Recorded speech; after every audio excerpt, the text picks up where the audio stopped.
Well, today we're going to describe a soil profile, so I want to give you a little bit of a background about how do we describe soil profiles.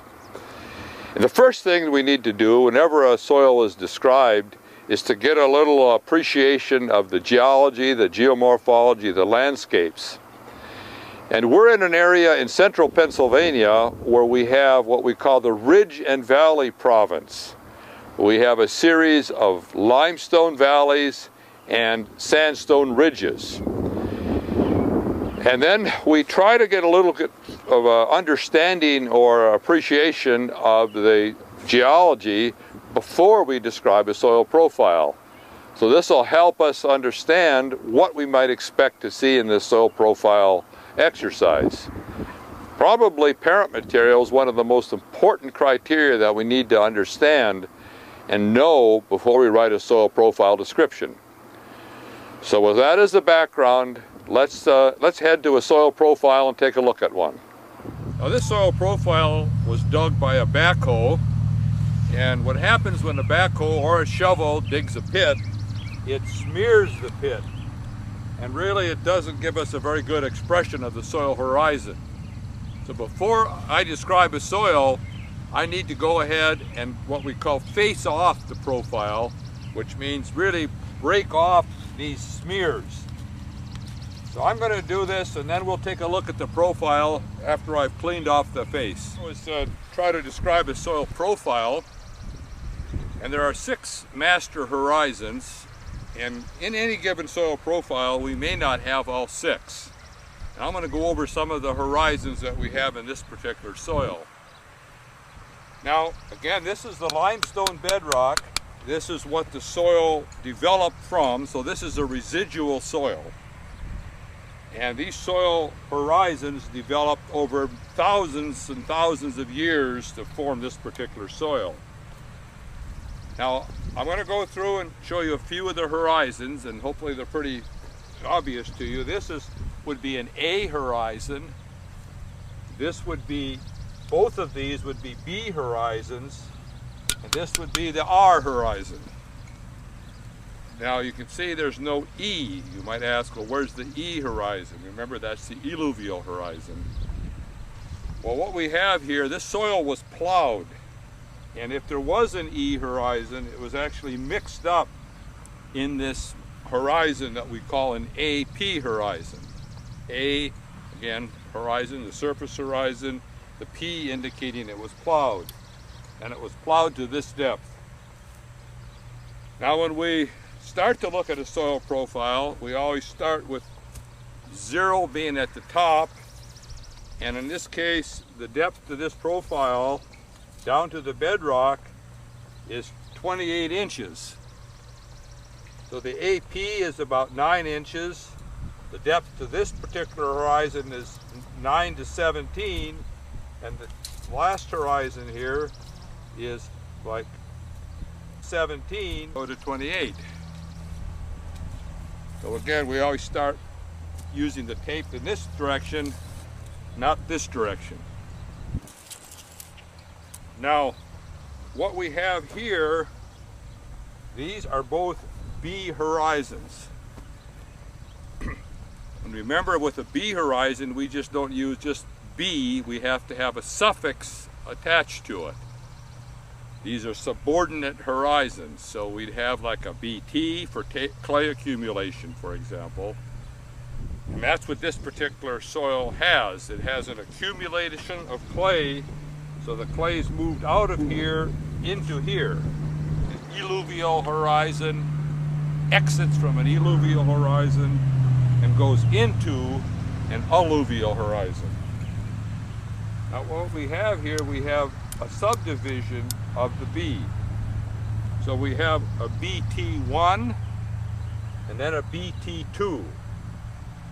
And there's difference, as you can see in these two horizons, in color.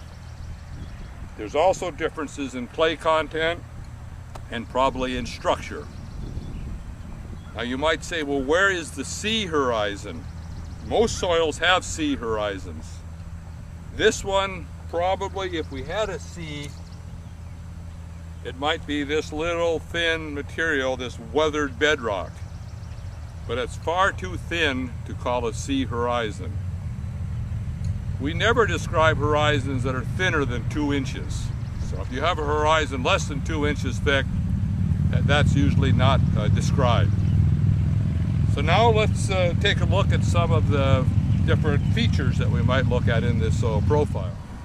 One of the first things we do when we try to describe a soil profile is to look at the different colors in the soil. And to do that, we use what's called the Munsell color system. And whenever I start to describe a soil profile, I always start with what's called the 10YR page. But if I open this page and look at this soil, I think the soil is much redder than the 10YR. So the way to do this is to get a piece of the soil out, a ped, and then compare it to the chips. And in this case, the soil is redder than the 10YR page. So I would flip to maybe the 7.5YR, or maybe even to the 5YR page, which I think this particular color of this soil falls. And then we decide on what is the value in the chroma, and this of course is discussed in one of the lessons, how to determine soil color. But at least for looking at the soil profile, I hope that you can see that there is quite a difference in color in this BT horizon. The BT1 is not as red as the BT2. When we look at soil profiles is soil structure. And I collected this right out of the AP horizon, and if you can see that this is almost like little BBs in here, and this is called granular structure. This is a type of structure that we normally see under sod, under grasses. We have this type of granular structure. Now another type of structure we have in this soil profile is something we call blocky. And see, I just broke it out of the soil profile, and it breaks into natural peds. And these peds form something that we call blocks. I think you can see that looks pretty much like a little block. A few of these fell out, and they all tend to be pretty much blocky in shape. Now when we describe structure, we describe the size of the structure, how well developed are the structural units, and what is the shape. Is it granular? Is it blocky?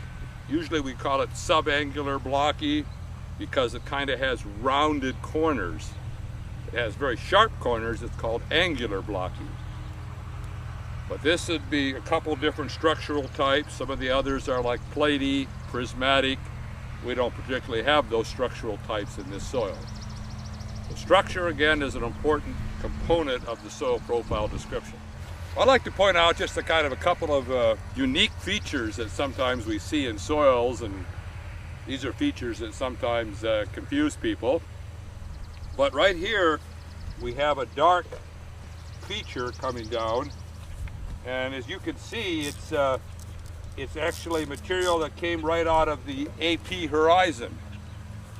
And what that is, it's probably an old animal burrow. When the animal moved down and made a burrow, A horizon material was brought down and incorporated in the B.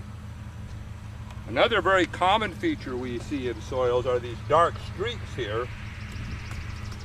And these streaks are actually channels from earthworms. Here's one hit here, here's another one, here's a third one. So it shows you how earthworms actually do a pretty good job of homogenizing and mixing up soil. And these are something we call earthworm middens. It's what's left behind when the earthworm goes through the soil. Now we only usually find earthworms in well-drained soils, so it's a good indication of the health of a soil if you see these earthworm channels.